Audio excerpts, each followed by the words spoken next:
A set of defense collaboration agreements are being finalized for signing at the India-Russia Annual Summit to be held alongside the BRICS Summit on October 15 and 16. India plans to sign several big-ticket defense deals with its traditional and strategic partner, Russia, during the annual summit between Russian President Vladimir Putin and Indian Prime Minister Narendra Modi on October 15-16, coinciding with the BRICS Summit in Goa. This is the third annual bilateral summit between Putin and Modi. The defense deals, worth billions of dollars, have long been discussed between the two countries. Officials are expediting the exchanges to ensure some agreements are ready for signing at the Goa bilateral summit. Both countries had begun negotiations on a number of defense cooperation projects during the 16th meeting of the Joint Working Group JWG on Indo-Russian military technical cooperation on September 7 to 8 in New Delhi.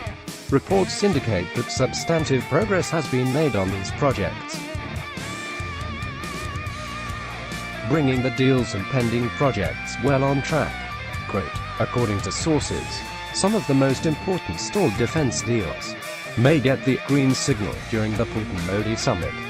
These include purchase of 5 S-400 Triumph long-range air defense missile systems, worth $6 billion, and Il-78 multi-role tanker transport by India, the joint upgrading of the Sukhoi Su-30 Mki fighters and KAMOV-28 helicopters. The projects most likely to be finalized during the summit also include the long-awaited joint development of the fifth-generation fighter aircraft FGFA worth over $20 billion, and the joint production of Kamov Ka-26 light helicopters. India is reported to be still in talks with the Russian side on the purchase of S-400 Triumph air defense systems. It may be recalled that under the chairmanship of Indian Defence Minister Manohar Parrikar, the Defence Acquisition Council (DAC), the highest body that takes decisions on weapons purchasing, had cleared the purchase of S-400 air defense systems from Russia in December 2015. However, Russia is still awaiting the final go-ahead from India on the supply of the newest missile systems. Negotiations between New Delhi and Moscow on the deliveries of S-400 surface-to-air missile systems and on some other aspects of military technical cooperation between the two countries are in progress, Pankaj Saran, India's ambassador to Russia, said recently. There are many platforms for discussions and S-400 is one of them, Saran said. If the deal on S-400S is signed, it will become the biggest defense deal between the two countries since 2001, when India reached agreement with Russia to buy 140 Su-30 Mki fighter jets. India might also become the second country to possess S-400s.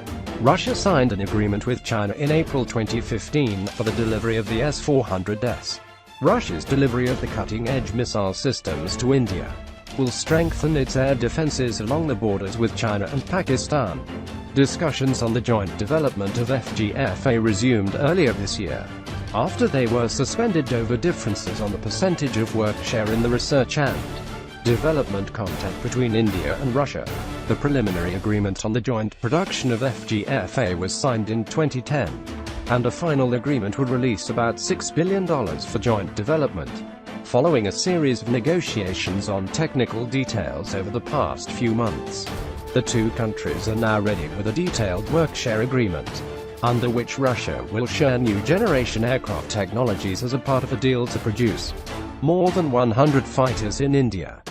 During the two-day meeting of the JWG of the Military Technical Cooperation in September, Russia submitted a technical commercial proposal to supply India with 4 multi-purpose frigates, equipped with sensors and weapons, including BrahMos supersonic cruise missiles. Under the proposal, out of 4 frigates, 2 will be delivered from Russia, and the other 2 will be built in India. There are already 6 frigates, including 3 Talwar-class and 3 Teg-class frigates, with the Indian Navy. The JWG also discussed the issue of joint production of 200 Ka-226 twin-engine multi-role helicopters.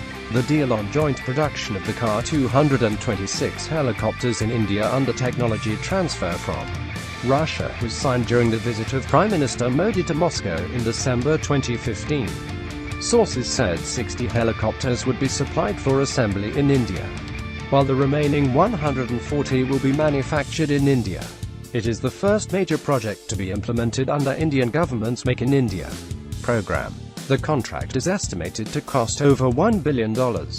Russia and India have agreed to incorporate a new company in October for the joint production of Ka-226 helicopters, and the deal is expected to be signed during the coming summit.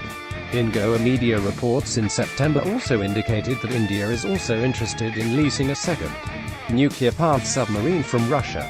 Negotiations for leasing another Akula-class submarine for about $1.5 billion are already in the final stages. India's only nuclear attack submarine, Chakra, was also leased from Russia in 2012 for 10 years for a price of $900 million. India is interested in a different and newer class of vessel. Officials have expressed hope that a deal may be signed very soon. Russia is also assisting India in building its indigenous nuclear submarines. The two countries have also made significant progress in the negotiations for the modernization of Su-30 Mki multi-role fighters, and an agreement is planned to be signed very soon. Discussions have been going on for some time for upgrading the aircraft, which was called Super Sukhoi, but the talks gained momentum recently in the run-up to the Putin-Modi summit in Goa. The cost of the deal, in the range of $7 to $8 billion, is yet to be finalized, sources said. The military-technical cooperation between India and Russia is as an important pillar of the privileged special strategic partnership.